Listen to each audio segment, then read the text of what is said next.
नमस्कार, आप देख रहे हैं इंडिया वॉइस और मैं हूं आपके साथ श्रुति अंगद। वक्त हो चला है रिपोर्टर लाइव का, जहां दिन भर की तमाम बड़ी जानकारियां हमारे संवाददाता सीधे ग्राउंड जीरो से आप तक पहुंचाते हैं। रिपोर्टर लाइव की करते हैं शुरुआत। दिल्ली सरकार का गड्ढा मुक्त सड़क बनाने का अभियान शुरू हो चुका है। दिल्ली की नई मुख्यमंत्री ने खुद मोर्चा भी संभाला है। खबर पर ज्यादा जानकारी दे रहे हैं हमारे संवाददाता पुष्पेंद्र चौधरी। रविवार को दिल्ली की मुख्यमंत्री आतिशी ने कैबिनेट मंत्री और पीडब्ल्यूडी अधिकारियों के साथ एक अहम बैठक की। उस अहम बैठक में दिल्ली की सड़कों को लेकर चर्चा हुई और निर्देश दिए कि सोमवार को सभी कैबिनेट मंत्रियों को दिल्ली की सड़कों का निरीक्षण करना है। तो आज दिल्ली की सड़कों पर मुख्यमंत्री के साथ कई कैबिनेट मंत्री देखने को मिले। उन्होंने दिल्ली की सड़कों का जायजा लिया और कई तरह की कमियों को वहां पर पाया। जो सुविधा के लिए सड़कों को खोदा गया था वो अभी तक भरी नहीं गई हैं और दीपावली का त्यौहार नज़दीक है, उसको लेकर दिल्ली की सड़कों को गड्ढा मुक्त बनाने का ये अभियान मुख्यमंत्री की तरफ से चलाया जा रहा है। तो देखने वाली बात होगी दीपावली से पहले क्या दिल्ली की सड़कों की हालत सुधर सकती है या नहीं, क्योंकि दिल्ली की मुख्यमंत्री आतिशी ने पीडब्ल्यूडी अधिकारियों के साथ भी बैठक की थी और सड़कों को लेकर काफ़ी चर्चा की थी। अब चर्चा को लेकर अधिकारी भी मुस्तैद होते हुए नजर आ रहे हैं। वो भी मुख्यमंत्री के साथ सड़कों पर दिखाई दिए और सड़कों की हालत को लेकर उन्होंने कई तरह की योजनाओं को पर भी बात की है। मैं कैमरामैन सुशील बहेल के साथ पुष्पेंद्र चौधरी, इंडिया वॉइस। वहीं हरियाणा विधानसभा चुनाव के बीच उत्तर प्रदेश के मुख्यमंत्री योगी आदित्यनाथ ने सोमवार को भिवानी में चुनावी रैली को संबोधित किया और कांग्रेस पर जमकर निशाना साधा। क्या कुछ कहा सीएम योगी आदित्यनाथ ने, बता रहे हमारे संवाददाता बीएस गुलियानी। भारतीय जनता पार्टी ने हरियाणा विधानसभा चुनावों में अपने प्रत्याशियों की जीत सुनिश्चित करने के लिए शीर्ष नेताओं को प्रचार के लिए उतार रखा है। इसी कड़ी में आज उत्तर प्रदेश के मुख्यमंत्री योगी आदित्यनाथ भिवानी के भवानीखेड़ा विधानसभा में पहुंचे, जहां पर उन्होंने एक रैली को संबोधित किया। योगी ने कहा कि कांग्रेस ने अपने राजनीतिक स्वार्थ के लिए देश का बंटवारा करवा दिया और तुष्टीकरण की सभी हदें पार कर दी। योगी ने कहा कि अगर कांग्रेस ने कुछ किया होता तो आज नरेंद्र मोदी को देश की 80 करोड़ जनता को फ्री राशन ना देना पड़ता। उन्होंने कहा कि कांग्रेस किसी भी तरह से प्रदेश का विकास नहीं कर सकती। B S Guliani, India voice, Ambala. वहीं जम्मू कश्मीर के उधमपुर में विधानसभा चुनाव के अंतिम और तीसरे चरण से पहले मतदान को लेकर तैयारियां पूरी कर ली गई है। खबर पर ज्यादा जानकारी दे रहे हैं हमारे संवाददाता शुभम वोगल। कश्मीर में तीसरे चरण के चुनाव को लेकर आज तैयारियां जो हैं सब जगह पे शुरू हो चुकी हैं। वही बिश्नाह ब्लॉक की अगर मैं बात करूं तो यहाँ पर सब लोग जो है, जितनी भी इलेक्शन कमीशन की टीम्स हैं वो यहाँ पहुंची थी और उन्होंने जो है वो अपनी सामग्री लेकर, मशीन से लेकर जो है वो वहां से हर एक पोलिंग स्टेशन पर रवाना हो चुके हैं।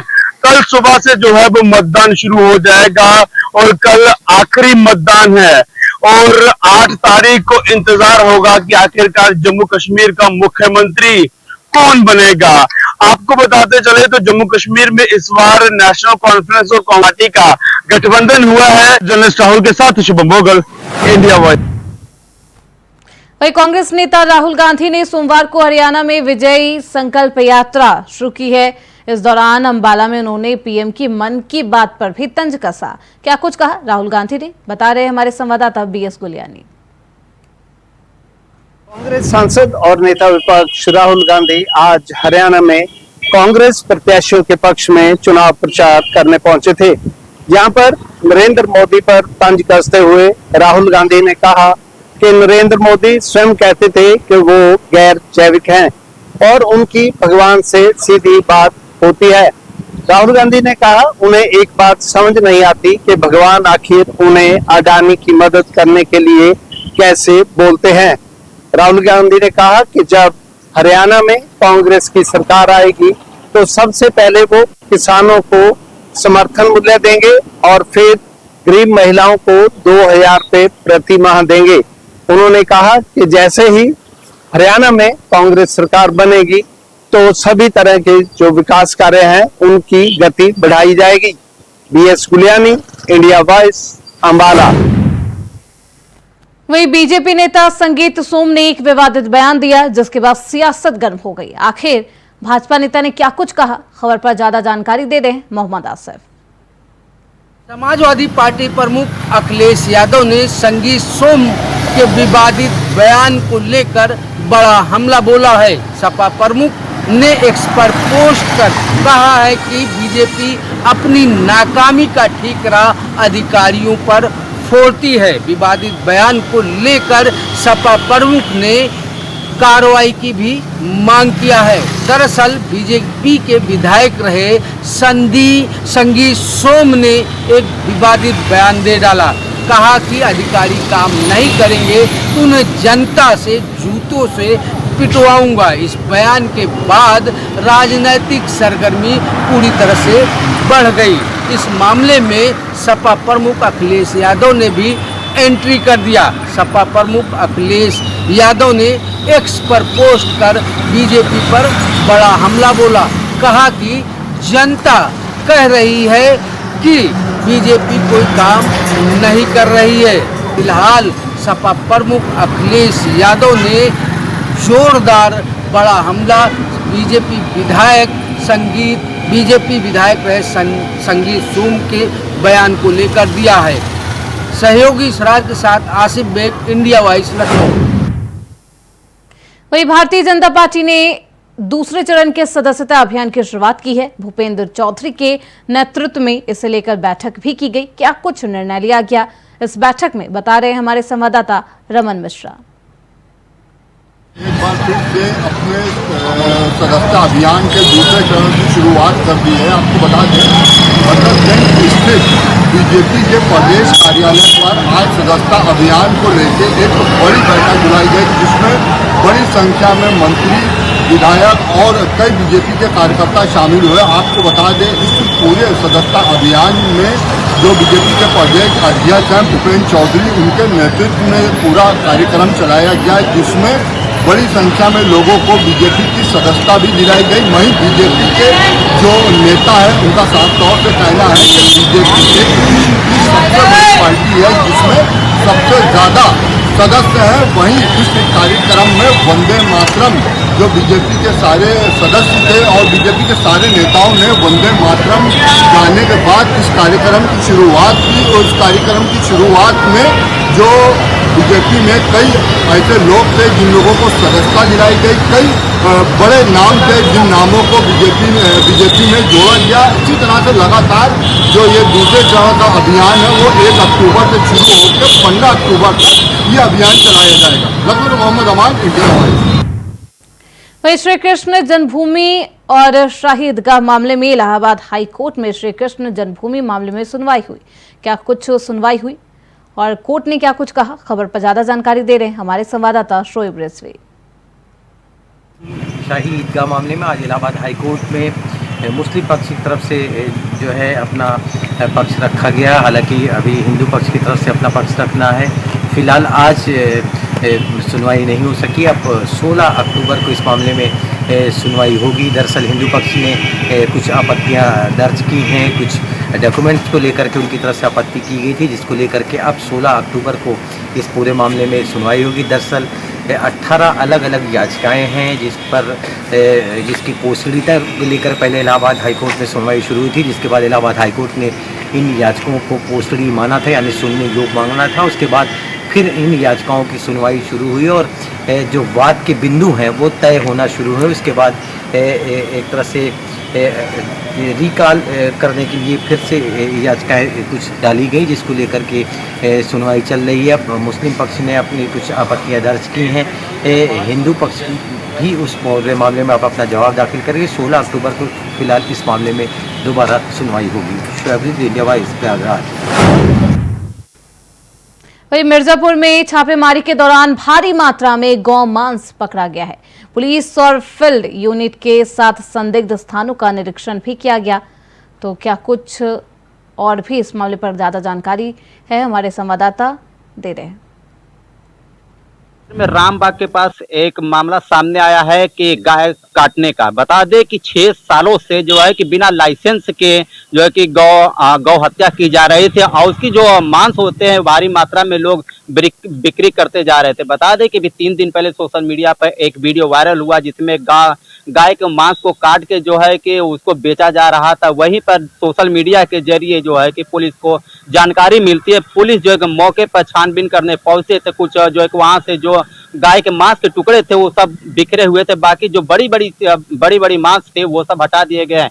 हालांकि जो है कि 2-3 घरों में छापा मारने के बाद जो है कि छत पे जाके पाया गया तो डीप फ्रीजर मिला। डीप फ्रीजर में जो गौ माता थी, गौ के मुंडी काट कर और पैर काट करके जो है फ्रिज में रखा गया था। ये देखने में जा रहा है जाहिर सामने आ रही थी कि जो है कि ये सब जो है गाय को काट कर थोड़ी मात्रा में लोग तस्करी करते रहते हैं। वहीं बता दें ये संज्ञान जो है कि रत्नाकर मिश्रा जो नगर विधायक उनके गया, उन्होंने डीआईजी से बात करी और एसपी से बात करने के बाद तत्काल प्रभाव से एसयूजी टीम लगा दी गई, जाके जो है कि कसाई मोहल्ले से परिवार सहित जो है कि 8 से 9 लोगों को जो है कि रातों रात जो है कि उठा लिया गया। उनकी जांच पड़ताल की जा रही है। अब देखना है कि मिर्जापुर पुलिस कितनी छानबीन करने के बाद ये सामने संदिग्ध लोग पाए जाते, किस तरह से कानूनी कार्रवाई इनके ऊपर की जाती है। हालांकि ये है कमलेश कुमार, इंडिया वाइज, मिर्जापुर से। वहीं वाराणसी में तिरुपति बालाजी मंदिर के प्रसाद में जानवरों की चर्बी मिलने के बाद हिंदू धर्म के लोगों में आक्रोश देखा गया और विभिन्न संगठनों ने इसका विरोध भी किया। खबर पर ज्यादा जानकारी दे रहे हैं हमारे संवाददाता धर्मेंद्र पांडे। वाराणसी के तिरुपति बालाजी में लड्डू में मांसाहारी चीज़ों के मिलाए जाने को लेकर के पूरे देश में माहौल गर्माता जा रहा है। पूरे देश में तमाम हिंदू संगठनों के द्वारा लगातार जो है धरना प्रदर्शन का दौर जारी है। पूरे भारत में हर जगहों पे इसको लेकर के तमाम हिंदू संगठनों के द्वारा विरोध प्रखर जो है रोड पर उतरते हुए दिखाई पड़ रहा है। तमाम हिंदू संगठनों के द्वारा विरोध प्रदर्शन का दौर जारी है। इसको लेकर वाराणसी में बीफ के द्वारा तिरुपति बालाजी में मांसाहारी माल को मिलाए जाने को लेकर के धरना प्रदर्शन किया गया। शास्त्री घाट पे जो है धरना प्रदर्शन का दौर जारी था। बीफ के कार्यकर्ताओं ने जिला प्रशासन के साथ ही के माध्यम से राष्ट्रपति, प्रधानमंत्री, मुख्यमंत्री को ज्ञापन सौंपा है। उनका यह कहना है कि इसमें जो भी तमाम जो शासन में, जो प्रशासन में या जो मंदिर परिसर में जो है जो लिप्त हो, इन पे फांसी की सजा सीधे दी जाए। साथ ही इनकी यह भी मांग है कि तमाम जो तीर्थस्थल हैं, जो मंदिर हैं, वह जो सरकारी हाथों से वापस ले करके प्राइवेट हाथों में दिया जाए, ताकि वहाँ इस तरह की दोबारा कभी घटनाएं न घटे। इसको लेकर के वाराणसी में जिला और महानगर की तमाम जो है बीफ कार्यकर्ताओं ने विरोध प्रदर्शन दर्ज कराया है। मुख्यालय पर पहुंच करके जिलाधिकारी वाराणसी के माध्यम से राज्यपाल को ज्ञापन सौंपा है। वाराणसी से Dharmendra Pandey, India voice. Reporter live में वक्त हो चला है छोटे से ब्रेक का, फौरन लौटेंगे। ब्रेक के बाद रिपोर्टर लाइव में एक बार फिर से आप सभी का स्वागत है। खबरों में बढ़ते हैं आगे। बिजनौर सपा विधायक महबूब अली का विवादित बयान सामने आया, जिसके बाद विवादित बयान के मामले में पुलिस ने केस भी दर्ज किया। आखिर क्या कुछ था ये विवादित बयान, खबर पर ज्यादा जानकारी दे रहे हैं हमारे संवाददाता जहीर अहमद। में कल समाजवादी पार्टी का एक निजी बैंक्वेट हॉल में मान संविधान कार्यक्रम आयोजित हुआ था। उस कार्यक्रम के अंदर प्रदेश के पूर्व मंत्री और अमरोहा से विधायक महबूब अली मुख्य अतिथि के तौर पर पहुंचे थे। उन्होंने कल एक बयान दिया था, जिसमें उन्होंने कहा था कि अब मुस्लिमों की आबादी बढ़ रही है और तुम्हारा राज खत्म हो जाएगा। 850 साल मुगलों ने राज किया, जब उनका राज नहीं रहा तो तुम्हारा राज क्या रहेगा। इस मामले को लेकर राजनीति गर्मा गई है। राजनीतिक गलियारे में तरह तरह की चर्चाएं हो रही थी। आज सुबह से ही इस माहौल को देखते हुए बिजनौर पुलिस भी एक्टिव हो गई थी। आज बिजनौर पुलिस की तरफ से इस मामले में महबूब अली जो विधायक है अमरोहा से और बिजनौर के समाजवादी पार्टी के जिलाध्यक्ष के खिलाफ दो धर्मों के बीच वैमनस्य फैलवाने के मामले में केस दर्ज कर लिया है और जांच कर पुलिस कार्रवाई की बात कह रही है। फिलहाल देखने वाली बात यह होगी कि पुलिस ने अब केस तो दर्ज कर लिया है। समाजवादी पार्टी की तरफ से अभी तक कोई प्रतिक्रिया नहीं आई है। उनकी तरफ से क्या प्रतिक्रिया आती है केस दर्ज होने के बाद, ये देखने वाली बात होगी। बिजनौर से जहीर अहमद, इंडिया वाइज। वहीं उत्तराखंड की धामी सरकार पर सशक्त भू कानून लागू करने का दबाव बढ़ने लगा है। इसे लेकर सरकार का क्या पक्ष है, बता रहे हमारे संवाददाता अभय कैंतुरा। राज्य में सशक्त भू कानून की मांग पुरजोर तरीके से उठने लगी है। सत्ता पक्ष की तरफ से मुख्यमंत्री पुष्कर सिंह धामी की तरफ से दिए गए बयान के बाद अब ये कह सकते हैं कि सामाजिक संगठनों ने सड़कों पर उतरकर सरकार पर दबाव बनाना शुरू कर दिया है। सशक्त भू कानून की मांग को लेकर कई सामाजिक संगठन सड़कों पर उतरकर आंदोलन कर रहे हैं। विपक्षी दलों ने भी अब सरकार पर निशाना साधना शुरू कर दिया है, ताकि सरकार पर दबाव बनाया जा सके और एक सख्त भू कानून उत्तराखंड में लागू किया जा सके। जिस प्रकार से पड़ोसी राज्य हिमाचल में ये कानून लागू है, उसी तर्ज पर उत्तराखंड में भी सशक्त भू कानून की मांग उठने लगी है। साथ ही सामाजिक संगठनों ने भू कानून के साथ साथ मूल निवास जैसे गहन जो चिंतित विषय है, उन विषयों पर भी सरकार से जो अनिवार्य नियम है उनको लागू करने की बात यहाँ पर उठाई गई थी। ये समझा जा सकता है कि जो संशोधन पूर्व में हुए हैं उसी प्रकार से एक और संशोधन राज्य सरकार के लिए चिंता का विषय बन रहा है और सरकार पर दबाव बन रहा है कि एक सख्त भू कानून के लिए एक बार फिर से भू कानून में संशोधन किया जा सके ताकि राज्य में किसी की जो घटती हुई जमीन है उनको बचाया जा सके और राज्यवासियों की जो मांग है उस मांग के अनुरूप सशक्त भू कानून प्रदेश में लाया जा सके। अब देखना यही होगा कि मुख्यमंत्री पुष्कर सिंह धामी किस प्रकार से इस मांग को उठा पाते हैं और राज्य में सशक्त भू कानून की इस मांग को कैसा पूरा कर पाते हैं। India wise. वहीं हरदोई प्रदेश सरकार गांवों के विकास को लेकर तमाम योजनाएं चला रही है, लेकिन गांवों में मूलभूत सुविधाओं का अभाव है। ऐसा क्यों, बता रहे हमारे संवाददाता आनंद त्रिवेदी। प्रदेश सरकार रोडों की मरम्मत कराने में और जहां पे रोड खराब पड़ी हैं उनको बनाने में लगी हुई है। हालांकि आपको बता दें कि एक ऐसा मामला हरदोई में सामने आया है जहां पर हरदोई के भरकनी ब्लॉक का उमराव गांव में, जहां उमरावपुर गांव में एक रोड है जो कि वहां से जो बच्चे स्कूली निकल रहे हैं उनको निकलने में बहुत परेशानियों का सामना करना पड़ रहा है और जो कि लोग वहां से मोटरसाइकिल भी नहीं लेकर निकल पा रहे हैं और ना ही साइकिल वहां से लेकर जा पा रहे हैं। हालांकि ये लगातार वहां के जो गांव के लोग निवासी हैं उन्होंने ब्लॉक में भी इसकी सूचना दे दी है, हालांकि डीएम से भी इसकी शिकायत की है, लेकिन अभी तक प्रशासन जाग नहीं रहा है। प्रशासन कहीं ना कहीं किसी अनहोनी का इंतजार कर रहा है। अब देखना ये होगा कि प्रशासन कितनी जल्दी जागता है और इस रोड की मरम्मत कराता है, ये देखने की बात होगी। हालांकि उत्तर प्रदेश की जो सरकार है वो लगातार जितनी भी सड़कें टूटी पड़ी हैं, जो जहां सड़कें नहीं बनी हैं उनको बनाने का कार्य कर रही है, लेकिन हरदोई में एक ये ऐसा गांव भी है जहां पर घुटनों से कीचड़ भरा हुआ है और लोग निकलने से परेशान है। गांव के लोगों ने आरोप भी लगाया है, उनको वहां से रात बिरात कहीं आना जाना पड़ता है तो वहां पे आने जाने का कोई संसाधन नहीं पहुंच पाता। हरदोई से आनंद त्रिवेदी, इंडिया वाइज। वहीं कानपुर से एक हैरान करने वाला मामला सामने आया जहां पति ने पत्नी को मौत के घाट उतार दिया। क्या है ये पूरा मामला और आखिर पति ने पत्नी की हत्या क्यों की? खबर पर ज्यादा जानकारी दे रहे हैं हमारे संवाददाता गौरव शुक्ला। में मामूली कहासुनी को लेकर के नशेड़ी पति ने अपनी पत्नी की हत्या कर दी। आपको बता दें कि कानपुर के बिजनू थाना क्षेत्र का एक मामला है जहां पर एक मामूली कहासुनी को लेकर के जो नशेड़ी पति था अपनी पत्नी की चाकू गोद तक उसने हत्या कर दी। जब बच्चे सुबह जागे तो उन्होंने जब पूरी अपनी माँ की लाश को देखा तो वो उनके पैर तले जमीन खिसक गई और पड़ोस में रहने वाले मामा को जाकर उनको पूरी बात जाके बताई तो मामा मौके पर पहुंच करके थाना बिजनू को उसने फोन किया और पुलिस और फॉरेंसिक टीम जब वहां पर आई मौके पर तो उसने जाकर के जांच की और जांच में एक बात ये पता चला है कि नशेड़ी पति अपनी पत्नी को मारने के बाद उसने उसके साथ में शारीरिक संबंध बनाए और वहां से मौके से फरार हो गया। अब देखने की बात ये होती है कि बिजनू पुलिस कितनी जल्दी उस नशेड़ी पति को, हत्यारे पति को अपनी गिरफ्त में लेती है। कानपुर से Mukesh Gautam, India wise news. वहीं वाराणसी में अपनी विभिन्न मांगों को लेकर आंगनबाड़ी कार्यकर्ताओं के द्वारा हजारों की संख्या में सड़क पर उतरे लोग धरना प्रदर्शन कर रहे हैं। क्या है उनकी मांगे, बता रहे हमारे संवाददाता धर्मेंद्र पांडे। कि सड़कों पे आंगनबाड़ी की कार्यकर्तियां उतर चुकी हैं। हजारों की संख्या में वाराणसी में आंगनबाड़ी कार्यकर्तियों ने धरना प्रदर्शन का दौर जारी रखा है। 10 सूत्री मांगों को लेकर जिला के आंगनबाड़ी कार्यकर्तियों ने आज वाराणसी के शास्त्री घाट पे धरना प्रदर्शन लगातार करते हुए दिखाई पड़ रही हैं। 10 सूत्री मांगों को लेकर जिला अधिकारी वाराणसी को, राज्यपाल और मुख्यमंत्री, राष्ट्रपति को, प्रधानमंत्री को ज्ञापन देने यहाँ से वाराणसी शास्त्री घाट के लिए जिला मुख्यालय को रवाना होंगे। वाराणसी में तमाम आंगनबाड़ी कार्यकर्तियों के द्वारा 10 सूत्री मांगों को लेकर के अलग अलग मांगों को लेकर के धरना प्रदर्शन आज वाराणसी के शास्त्री घाट पर किया गया है। आंगनबाड़ी कार्यकर्तियों ने यह कहा है कि कम मानदेय पे हमको अधिक काम कराया जाता है। इसके अलावा पीएफ को लेकर के और तमाम और अन्य 10 ऐसे मांगे हैं। 10 मांगों को लेकर के जिला मुख्यालय पर धरना प्रदर्शन करने के लिए शास्त्री घाट से वाराणसी से रवाना होंगी। हजारों की संख्या में आंगनबाड़ी कार्यकर्तियां वाराणसी के शास्त्री घाट पर इस वक्त मौजूद हैं और यहाँ पर तमाम धरना प्रदर्शन के दौर जारी हैं। यहाँ से सीधे नारेबाजी की जा रही है। अपने हकों की मांगों को लेकर के आंगनबाड़ी की कार्यकर्तियां सड़क पर उतर चुकी हैं और हजारों की संख्या में वाराणसी में आंगनबाड़ी कार्यकर्ती यहाँ पर जो है शास्त्री घाट पर मौजूद हैं और सीधा नारेबाजी करके अपनी हक की अपनी मांगों को लेकर के धरना प्रदर्शन करती हुई नजर आ रही है। वाराणसी से धर्मेंद्र पांडे, इंडिया वाइज।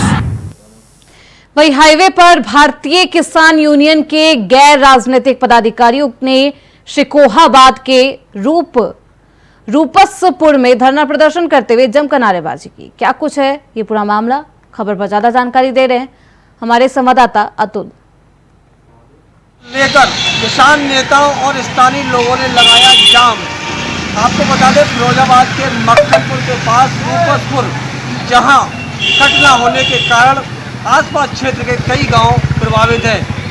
लोगों को आने जाने में काफ़ी परेशानी होती है, जिसको लेकर आज स्थानीय लोगों ने जाम लगा दिया और उनकी मांग थी कि जहां अंडरपास की व्यवस्था की जाए, जिससे जो सड़क हादसे होते हैं वो ना हो। फिरोजाबाद के शिकोहाबाद नेशनल हाईवे पर कट जाने को लेकर किसान नेता और स्थानीय लोग इकट्ठे हो गए, जहां उनकी मांग थी कि अंडरपास बनाया जाए और लोगों को, स्थानीय लोग जो है कई गांव के निकलने को परेशान हैं, उनकी समस्या का समाधान हो सके। तब NHAI के अधिकारी मौके पर पहुंचे और उन्हें आश्वासन देकर कट देने की मांग को स्वीकार किया है। अब देखने वाली बात है कब तक इस समस्या का होगा समाधान। फिरोजा से इंडिया वॉइस के लिए अतुल कुमार। अपने पूर्व कार्यक्रम के तहत हल्द्वानी में कांग्रेस के सभी वरिष्ठ चेहरे ने जन आक्रोश रैली निकालकर अपना विरोध जाहिर किया है। लेकिन क्यों निकाली गई है ये रैली, खबर पर ज्यादा जानकारी दे रहे हैं हमारे संवाददाता अमित चौधरी। हल्द्वानी में आज उत्तराखंड कांग्रेस कमेटी की तरफ से जन आक्रोश रैली का आयोजन किया गया और रैली को निकालने को लेकर के यहाँ पर तमाम हजारों की संख्या में कांग्रेस कार्यकर्ता सहित आम जनमानस भी उस रैली में दिखाई दिया। कांग्रेस का मकसद यही था कि जन आक्रोश रैली के माध्यम से नैनीताल जिला प्रशासन के साथ साथ राज्य सरकार को चेताया जाए, क्योंकि कांग्रेस की अगर माने तो लगातार यहाँ पर जो क्षेत्र में और हल्द्वानी क्षेत्र की बात की जाए या प्रदेश की बात की जाए तो जो काम होने चाहिए उत्तराखंड सरकार यानी बीजेपी सरकार की तरफ से वो काम नहीं किए जा रहे हैं। और साथ ही यहाँ पर जो विधायकों की लगातार कांग्रेस विधायकों की लगातार अनदेखी की जा रही है, उसी के तहत वहीं कानपुर देहात की गद्दा फैक्ट्री में आग लगने से 6 मजदूरों की जलकर मौत के मामले में कानपुर देहात जिला प्रशासन संवेदनहीन बना हुआ है। क्या है पूरी खबर, ज्यादा जानकारी दे रहे हैं हमारे संवाददाता गौरव शुक्ला। कानपुर देहात की गद्दा फैक्ट्री में आग की घटना के बाद 6 मजदूरों की मौत के बाद परिजनों ने जिला प्रशासन पर लगाए गंभीर आरोप। आपको बता दें मृतक मजदूरों के परिजनों ने जिला प्रशासन पर गंभीर आरोप लगाते हुए बताया कि 21 सितंबर की सुबह गद्दा फैक्ट्री में आग की घटना हुई, जिसके बाद 6 मजदूरों की जलकर मौत हो गई। वहीं दूसरे दिन कैबिनेट मंत्री राकेश सचान ने उन्हें 12-12 लाख रुपए के चेक सौंपे, तो वहीं श्रम विभाग ने सभी चेक वापस ले लिए। 10 दिन गुजर जाने के बाद आज तक उनकी वही 36 घंटों तक लगातार हुए मूसलाधार बारिश के चलते एक बार फिर जिले की छोटी बड़ी सभी नदियां उफान पर आ गई है और जिला आंशिक रूप से बाढ़ग्रस्त हो गया है। क्या कुछ परेशानियां लोगों को हो रही है, खबर पर ज्यादा जानकारी दे रहे हैं हमारे संवाददाता राकेश यादव। 36 घंटे से लगातार हो रही बारिश ने तबाही मचा के रख दी है। नदियां उफान पे है। आपको बता दूं कि सिद्धार्थनगर जिले में नेपाली नदियों के पानी के छोड़ने की वजह से यहां सिद्धार्थनगर जिले में तबाही मचा देती है। वहीं सैकड़ों बीघा धान की खड़ी फसल लोगों की बर्बाद हो गए हैं। अब ऐसे में आपातकालीन के लिए 3 दिन के लिए नेपाल में छुट्टी भी कर दी गई है। जिस तरह से ये बारिश हुई, 36 घंटे से लगातार बारिश ने जनजीवन अस्त व्यस्त कर दिया है। वहीं लोगों के घरों में भी पानी घुस गया है। लोगों को अभी तक कोई सामान तक उपलब्ध नहीं कराया गया, न कोई प्रशासन का आदमी वहां पहुंचा, न ही नाव की व्यवस्था की गई है। ऐसे में लोग अपने घरों में कैद होकर रह गए हैं। जो भी खाने पीने का सामान हो रहा वो जो है पानी में घुस के जा रहे हैं और अपने खाने पीने का सामान ला रहे हैं। ऐसे में देखने की बात यह है कि प्रशासन को पहले चेतना चाहिए था। जब अलर्ट जारी था तो 36 घंटे से लगातार जब बारिश तो इस तरह से तबाही मचा दी। लोगों के घरों में पानी घुस गए, सैकड़ों बीघा धान की फसल बर्बाद हो गई। सिद्धार्थनगर से राकेश यादव, इंडिया वॉइस। इसी के साथ रिपोर्टर लाइव में बस इतना ही। देखते रहिए इंडिया वॉइस।